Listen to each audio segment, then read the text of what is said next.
Matigarite Mathaa manini tu mbere ya githurano kia muikaririgiti wa kanju ya urumwe wa Afrika AU na ujumbe wa Kenya mucii-ini wa Addis Ababa bururi-ini wa Ethiopia uri hinyaniria kuha ameba makiria kunyita mbaru itanya ria Kenya giturwa-ini kia muikaririgiti. Gukinyiriria bururi kenda ni marerikana metikirite kunyita mbaru Minister wa maundu ma nja wa bururi Amina Mohamed kuiyukia giturwa kia muikaririgiti. We are ready to make a contribution as a country.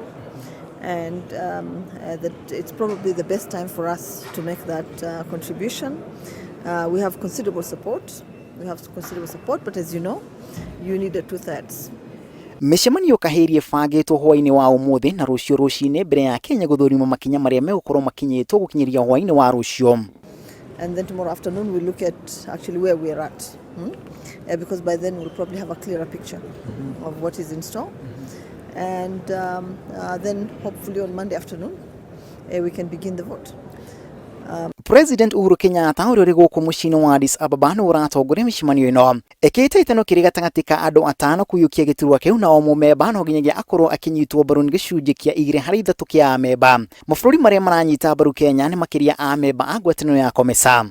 Because as I said before, Africa is at a crossroads and we really need to be clear about what direction the continent is going to be taking. The atmospherics are quite challenging, as you know, internationally, and so we need really decisive leadership. Miaraho ino President Kenyatta ningi agitongoria mucemanio wa ameba a ngwatanĩro ya aprm ire ni wa muikaririgiti. Itanya ria ngwatanĩro ino ni guthurima uthii wa na mbere hari mabũrũri a memba.